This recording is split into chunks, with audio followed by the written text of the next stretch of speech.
ఏది అయినా చెయ్యి ఆచి చికెన్ మసాలా. ఆచి చికెన్ మసాలా. పోలీసులు జాగ్రత్త, చట్టాన్ని విస్మరించొద్దు, అలాగని చేతుల్లోకి తీసుకోవద్దు. వీటిలో ఏ ఒక్కటి జరిగినా మీ పోస్టింగ్ ఇక ఊస్టింగే అంటూ తెలంగాణలోని అధికార విపక్ష పార్టీలు స్వీట్ వార్నింగ్ ఇస్తున్నాయి. ఇప్పుడు సీఎం రేవంత్ రెడ్డి కూడా అధికారులపై కామెంట్ చేయడం హాట్ టాపిక్గా మారింది. ఇంతకీ ఈ రాజకీయ స్వీట్ వార్నింగ్లకి కారణం ఏంటి?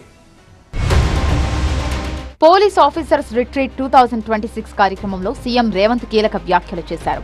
పోలీస్ అధికారుల్లో ఎవరు ఏంటో తనకు తెలుసునన్నారు. అధికారుల ప్రొఫైల్ను 3 కేటగిరీలుగా విభజించుకున్నానని వివరించారు. దీని ఆధారంగానే ఎవరికి ఏ బాధ్యతలు ఇవ్వాలో నిర్ణయిస్తామన్నారు. నేను 3 కేటగిరీస్ కింద ప్రొఫైల్ బిల్డ్ చేసి పెట్టుకున్న మీ ఆఫీసర్లందరూ, A category, B category, C category. నేను ఇంకా ఎక్కువ వాళ్ళ గురించి ఆలోచన చేయాల్సిన పని లేదు. నాకు ఆ పేరు చెప్తే ఆటోమేటిక్గా అతను ఏ కేటగిరీలో ఉన్నాడో నాకు తెలుస్తుంది.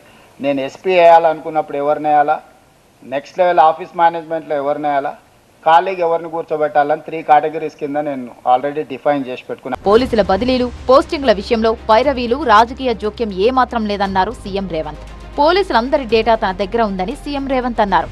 ఎవరికి ఏ పోస్టింగ్ ఇవ్వాలో ఆ డేటా ఆధారంగానే డిసైడ్ చేస్తానని అన్నారు. పోలీసులు కూడా పక్కాగా డేటా మెయింటైన్ చేయాలని అన్నారు. మీకు కూడా నేను చెప్పేది ఏంటంటే, డేటా లేకుండా, డేటాను ఎనాలిసిస్ చేయకుండా మీ టార్గెట్స్ను మీరు పెట్టుకోలేరు, మీ టార్గెట్స్ను మీరు రీచ్ అవ్వలేరు.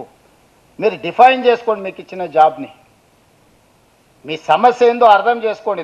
దానికోసం మీ అన్లెస్ అంటిల్ డేటా మీ దగ్గర ఉంటే తప్ప మీరు టార్గెట్ని పెట్టుకోలేరు. టార్గెట్ని పెట్టుకోకపోతే మీకు నాకు ఇద్దరికి అర్థం కాదు. పోలీసులు సక్రమంగా బాధ్యతలు నిర్వర్తించకపోతే పోస్టింగ్లు ఆశించవద్దంటూ సీఎం రేవంత్ స్వీట్ వార్నింగ్ ఇచ్చారు. ఇక విపక్షాలు సైతం పోలీసులను టార్గెట్ చేస్తూ వార్నింగ్ ఇచ్చిన సందర్భాలు ఎన్నో ఉన్నాయి. అధికార పార్టీతో కలిసి కుయుక్తులు చేస్తే తర్వాత తాము వచ్చాక తగిన మూల్యం చెల్లించుకోక తప్పదంటూ బహిరంగంగానే బీఆర్ఎస్ నేతలు వార్నింగ్ ఇచ్చారు.